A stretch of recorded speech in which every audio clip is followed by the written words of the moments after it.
I want to talk about a topic most engineers don't want to talk about: planning and estimation. Do we have to? Yes, we do, because if you get good at this, you are going to be an incredible engineer.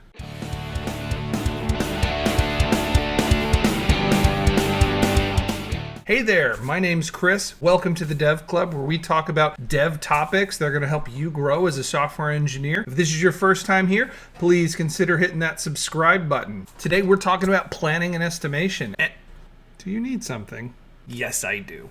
What do you call a reptile that loves planning? An allocator. If you're still here after that, then you're clearly interested in this topic. And so my first piece of advice is create a build plan. A build plan is just a document that lays out the steps you're going to take to succeed, the things you're going to do. You wouldn't go build a house without a plan. Why do we build software without a plan? Exactly. And so as part of your plan, you should investigate your unknowns as early as possible. Ambiguity is the absolute killer of productivity. Write them down. Put it in your build plan, the things you don't know, and jump right into them.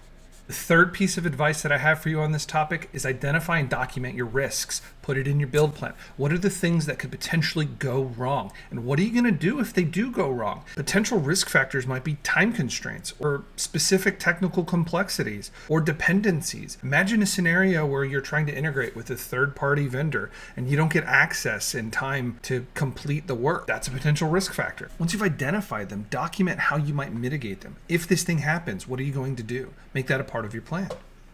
So in a world where there's ambiguity and risks, what can you do? You can ask the question, how else might we accomplish this? I like to think of making a plan like taking a peek into the multiverse. Imagine the infinite possibilities, all of the different ways you might solve this problem. No plan is complete without task decomposition. Task decomposition is the process of taking a piece of work and breaking it down to its smaller pieces. If it's a story, you might break it down into tasks. If it's a task, you might make a checklist of the things you need to do to complete that task. The level of granularity for task decomposition depends entirely on the size of the thing that you're decomposing. The trick here is to let ambiguity be your guide. Once you start to get clarity, you've probably got the right amount of task decomposition. So what comes after task decomposition? Areas of sub-delegation. What's that? Areas of sub-delegation are places in your plan that might be really well suited for another engineer to come in and help. It's super helpful to your product manager if you're able to call these areas out as a part of your plan. All right, let's talk about TDD. A lot of you engineers know about it, but not many of you are actually doing it.